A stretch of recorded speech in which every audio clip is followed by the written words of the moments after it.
Shalom. La vie en communauté, c'est quoi exactement? Alors qu'aujourd'hui nous vivons dans un monde extrêmement individualiste où chacun vit sa vie pour soi, pour lui tout seul, où même la famille est éclatée, eh bien il est parfois utile et peut-être même nécessaire de parler également de la vie en communauté.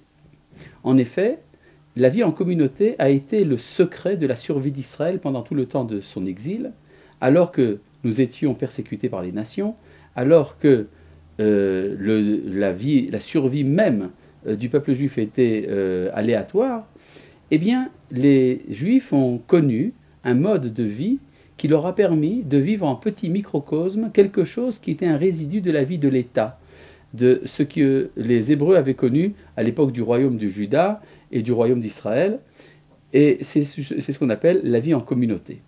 La communauté, à l'origine, était même un corps quasi politique, puisque c'était dans le cadre de la communauté que l'on levait les impôts, que l'on recrutait les hommes pour différentes charges voulues par le pouvoir.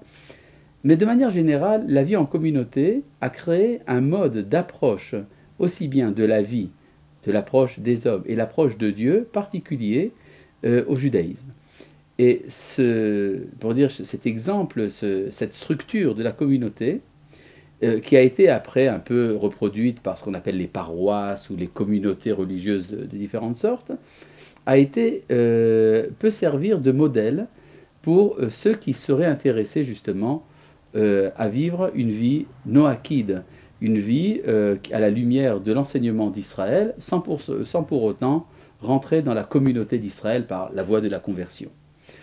On se rend compte aujourd'hui que souvent des personnes isolées un peu partout ont pris conscience de la nécessité de se libérer du paganisme, de rencontrer l'enseignement d'Israël, mais chacun le fait à titre individuel. Alors qu'en vérité, il est beaucoup plus puissant et beaucoup plus rassurant de vivre tout cela en vie communautaire.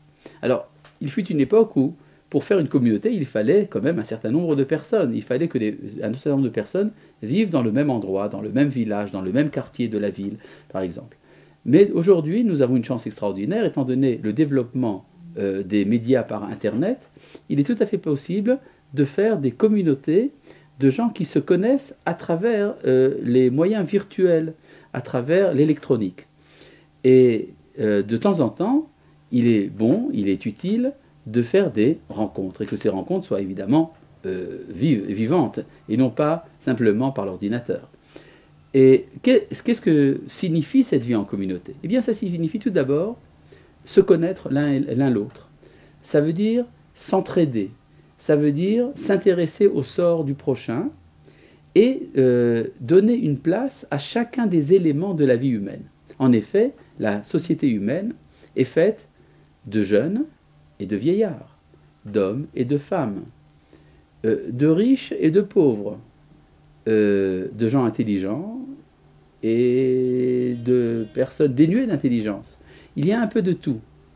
Et évidemment, quand on parle uniquement de l'adhésion à Dieu par les moyens de l'intellect ou de la religion, alors ça serait réservé à quelques initiés seulement. Tandis que dans la vie communautaire, chacun a un sens, chacun participe à quelque chose. Par exemple, par les activités pour les jeunes, les activités pour les femmes, les activités pour les vieillards, les cercles d'études et les cercles de prière en commun. On peut dire que la vie communautaire culmine dans la prière en commun. La prière en commun est très différente de la prière individuelle.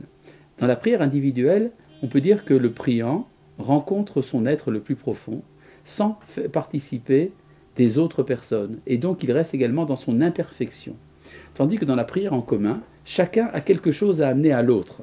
On pourrait dire, il y a une image comme cela, que Dieu juge l'ensemble de la communauté comme si c'était une seule personne.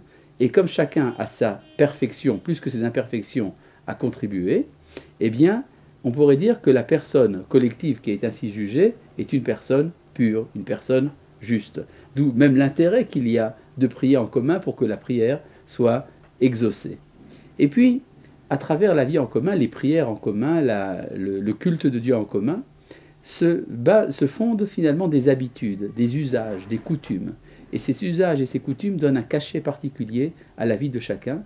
Et c'est le souvenir des usages et des coutumes, plus que des commandements formels, qui parfois permettent la pérennité de l'enseignement de génération en génération. Souvent, des enfants juifs se sentent liés à la communauté d'Israël et au peuple d'Israël tout entier à travers quelques petits usages, quelques coutumes qu'ils ont adoptés dans le cadre familial, dans le cercle de la communauté tout entière. Et on peut dire que dans la communauté se crée une sorte de cellule qui va permettre de vivre ensemble de manière heureuse et harmonieuse face à parfois l'hostilité, parfois à l'étrangeté du monde extérieur. Et donc il serait intéressant, c'est une chose qu'il faudrait élaborer, mais ça ne peut se faire qu'avec votre propre aide, il faudrait élaborer justement le style de la communauté tel qu'il a été connu chez les Hébreux et voir comment est-ce que ce modèle pourrait être exporté chez les nations au point finalement de transformer la société tout entière. Shalom.